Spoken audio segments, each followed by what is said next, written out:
ಯಾರಿಗೆಲ್ಲ ಹೋಳಿಗೆ ಮಾಡೋದಕ್ಕೆ ಬೇಜಾರಾಗುತ್ತೆ, ಹೋಳಿಗೆ ಮಾಡಕ್ಕೆ ಬೋರ್ ಆಗುತ್ತೆ ಅನ್ನೋರು ಈ ಸ್ವೀಟ್ ರೆಸಿಪಿನ ಮಾಡಬಹುದು ಫ್ರೆಂಡ್ಸ್. ತುಂಬಾ ಸುಲಭವಾಗಿ ಮಾಡಿ ತೋರಿಸ್ತಾ ಇದ್ದೀನಿ. Hi friends, welcome to Kavya Nayana cooking channel. ನಾನು ಸುಷ್ಮಾ. ಬನ್ನಿ, ಇವತ್ತು ಕಡಲೆಬೇಳೆಯಿಂದ ಸ್ವೀಟ್ ರೆಸಿಪಿನ ಮಾಡಿ ತೋರಿಸ್ತಾ ಇದ್ದೀನಿ. ಕಡಲೆಬೇಳೆ ಅಷ್ಟೇ ಅಲ್ಲದೇನೆ ಗೋಧಿ ಹಿಟ್ಟು ಸೇರಿಸಿ ನಾನು ಹೋಳಿಗೆ ತರಾನೇ ನಿಮ್ಗೆ ಈಸಿಯಾಗಿ ಒಂದು ಸ್ವೀಟ್ ರೆಸಿಪಿನ ತಗೊಂಡ್ ಬಂದಿದ್ದೀನಿ. ನೋಡಿ, ತೊಳೆದು ಚೆನ್ನಾಗಿ ನಾನೊಂದು ಅರ್ಧ ಗಂಟೆ ನೆನೆಸಿ ಇಟ್ಕೊಂಡಿದ್ದೀನಿ. ನೋಡಿ, ಈ ತರ ಕಟ್ ಮಾಡಿದ್ರೆ ಕಟ್ ಆಗ್ಬೇಕು.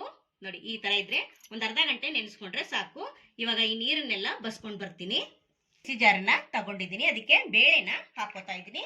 ನೀರು ಬಸ್ಕೊಂಡ್ ಬಿಡಿ, ಸ್ವಲ್ಪ ಕೂಡ ನೀರು ಬೇಡ. ಹಾಗೆ ಬೇಳೆ ಅಷ್ಟೇ ಹಾಕೊಳ್ಳಿ. ಹಾಗೆ 1/4 ಕಪ್ ಅಷ್ಟು ಬೇಳೆಗೆ ನಾನು 1 ಕಪ್ ಆಗುವಷ್ಟು ಬೆಲ್ಲನ ಸೇರಿಸ್ಕೊತಾ ಇದ್ದೀನಿ. ಅಂದ್ರೆ ನಿಮ್ಗೆ ಇಲ್ಲಿ ಟೇಸ್ಟ್, ನಿಮ್ಗೆ ರುಚಿ ಜಾಸ್ತಿ ಬೇಕಂದ್ರೆ ಜಾಸ್ತಿ ಬೆಲ್ಲ ಹಾಕೋಬಹುದು. ನಿಮ್ಮ ರುಚಿಗೆ ಅನುಗುಣವಾಗಿ ನೀವು ಇಲ್ಲಿ ಬೆಲ್ಲನ ಸೇರಿಸ್ಕೋಬೇಕು. ನೋಡಿ, ಇವಾಗ 1 ಕಪ್ ಅಷ್ಟು ಬೆಲ್ಲನ ಹಾಕೊಂಡಿದ್ದೀನಿ. ಹಾಗೆ ಬೇಳೆ ನುಣ್ಣಗಾಗುವಷ್ಟು ನೀರನ್ನ ಹಾಕೊಂಡು ಇದನ್ನ ರುಬ್ಕೊಂಡು ಬರಬೇಕು. ನೋಡಿ, ಇವಾಗ ನೈಸ್ ಆಗಿ ಪೇಸ್ಟ್ ತರ ಮಾಡ್ಕೊಂಡಿದ್ದೀನಿ, ನೋಡ್ತಾ ಇದ್ದೀರಾ. ಇವಾಗ ಇದಕ್ಕೇನೆ ನಾನು 1 ಕಪ್ ಆಗುವಷ್ಟು ಗೋಧಿ ಹಿಟ್ಟನ್ನ ಸೇರಿಸ್ಕೊತಾ ಇದ್ದೀನಿ. ನೀವು ನೋಡ್ಕೊಂಡು ಎಷ್ಟು ಬೇಕೋ ಅಷ್ಟನ್ನ ನೀವು ಕಲಿಸ್ಕೋಬಹುದು. ಹಾಗೆ ಟೇಸ್ಟ್ಗೆ ಸ್ವಲ್ಪ ಉಪ್ಪನ್ನ ಸೇರಿಸ್ತಾ ಇದ್ದೀನಿ. ಟೇಸ್ಟ್ಗೆ ನಾನು ಏಲಕ್ಕಿ ಪೌಡರ್ನ ಹಾಕೋತಾ ಇದ್ದೀನಿ. ಇವಾಗ ಮತ್ತೆ ಇದನ್ನ ಫೈನ್ ಪೇಸ್ಟ್ ಆಗಿ ರುಬ್ಕೊಂಡು ಬರೋಣ. ನೋಡಿ, ಫೈನ್ ಆಗಿ ಪೇಸ್ಟ್ ಮಾಡ್ಕೊಂಡು ಬಂದಿದ್ದೀನಿ.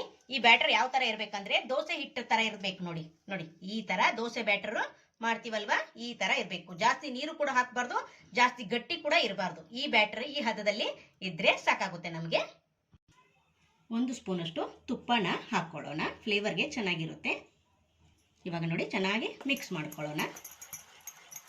ದಿಢೀರಾಗಿ ಹೋಳಿಗೆ ತಿನ್ನಬೇಕು ಅಂದಾಗ ಈ ಸ್ವೀಟ್ ರೆಸಿಪಿನ ನೀವು ಮಾಡಿ ತಿನ್ಬೋದು. ತುಂಬಾ ಸುಲಭವಾಗಿ ಮಾಡ್ಕೋಬಹುದು.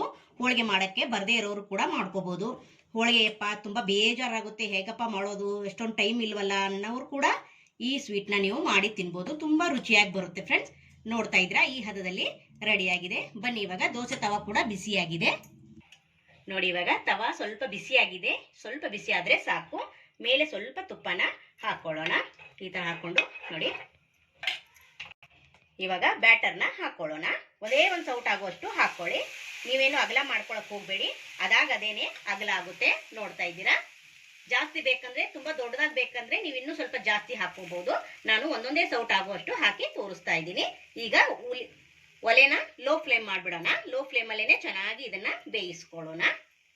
ಮೇಲೆ ಸ್ವಲ್ಪ ಮತ್ತೆ ತುಪ್ಪನ ಹಾಕೊಳ್ಳೋಣ. ನೋಡಿ ಫ್ರೆಂಡ್ಸ್, ಇವಾಗ ಒಂದ್ ಕಡೆ ಚೆನ್ನಾಗಿ ಬೆಂದಿದೆ. ಇವಾಗ ಇನ್ನೊಂದ್ ಕಡೆ ತಿರುವಿ ಹಾಕೊಳ್ಳೋಣ. ನೋಡಿ, ಎಷ್ಟು ಚೆನ್ನಾಗಿ ಪ್ಯಾನ್ಗೆ ಸ್ವಲ್ಪ ಕೂಡ ಅಂಟ್ತಾ ಇಲ್ಲ. ನೋಡಿ, ತುಂಬಾ ಸುಲಭವಾಗಿ ಮಾಡ್ಕೋಬಹುದು. ನೋಡ್ತಾ ಇದ್ದೀರಾ ಫ್ರೆಂಡ್ಸ್, ನೋಡಿ ಸಖತ್ತಾಗಿ ಬಂದಿದೆ. ಇವಾಗ ಇದನ್ನ ಇನ್ನೊಂದ್ ಕಡೆ ತಿರುವಿ ಹಾಕೊಳ್ಳೋಣ. ನೋಡಿ, ಇವಾಗ ಇನ್ನೊಂದ್ ಕಡೆ ತಿರುವಿ ಹಾಕೊಳ್ಳೋಣ. ನೋಡಿ ನೋಡಿ, ಮೇಲೆ ಸ್ವಲ್ಪ ತುಪ್ಪನ ಹಾಕೊಳ್ಳೋಣ. ತುಪ್ಪ ಬೇಡ ಅನ್ನೋರು ಎಣ್ಣೆ ಕೂಡ ಹಾಕೋಬಹುದು. ಹಸಿಯಾಗಿ ಕಡಲೆಬೇಳೆ ರುಬ್ಬಿರೋದ್ರಿಂದ ನಾವಿಲ್ಲಿ ಚೆನ್ನಾಗಿ ಎರಡೂ ಬದಿ ಪ್ರೆಸ್ ಮಾಡ್ತಾ ಮಾಡ್ತಾ ಎರಡೂ ಕಡೆ ಚೆನ್ನಾಗಿ ಬೇಯಿಸ್ಕೋಬೇಕು ಫ್ರೆಂಡ್ಸ್. ಇದು ಮೊದಲನೇದಾಗಿ ಹೇಳೋದು. ಇವಾಗ ಚೆನ್ನಾಗಿ ಎರಡು ಕಡೆ ನಾನು ಬೇಯಿಸ್ಕೊಂಡು ತೋರಿಸ್ಕೊಡ್ತೀನಿ ನಿಮ್ಗೆ. ನೋಡಿ ಫ್ರೆಂಡ್ಸ್, ಎರಡೂ ಕಡೆ ಈ ತರ ಪ್ರೆಸ್ ಮಾಡಿ ಮಾಡಿ ಬೇಯಿಸ್ಕೋಬೇಕು. ನೋಡಿ, ಚೆನ್ನಾಗಿ ನಾವಿಲ್ಲಿ ಈ ತರ ಕಲರ್ ಬರಬೇಕು, ಅಲ್ಲಿವರೆಗೂ ಬೇಯಿಸ್ಕೋಬೇಕು. ನೋಡಿ, ಕಲರ್ ಚೆನ್ನಾಗಿ ಬಂದಿದೆ. ನಾನು ಎರಡೂ ಬದಿ ಈ ತರ ಪ್ರೆಸ್ ಮಾಡಿ ಬೇಯಿಸ್ಕೊಂಡಿದ್ದೀನಿ. ಇವಾಗ ಇದು ರೆಡಿ ಆಗಿದೆ. ಇವಾಗ ಇದನ್ನ ಒಂದು ಪ್ಲೇಟ್ಗೆ ತೆಗಿಯೋಣ. ಇದೇ ತರನೇ ಎಲ್ಲ ಸ್ವೀಟ್ನು ಮಾಡಿ ನಿಮ್ಗೆ ತೋರಿಸ್. ನೋಡಿದ್ರ ಫ್ರೆಂಡ್ಸ್, ಕಡಲೆಬೇಳೆ ಹಾಗೆ ಗೋಧಿ ಹಿಟ್ಟನ್ನ ಬಳಸಿ ಯಾವ ತರ ಸ್ವೀಟ್ ಮಾಡಿದೀನಿ ಅಂತ ನೋಡ್ಕೊಂಡ್ರಲ್ಲ.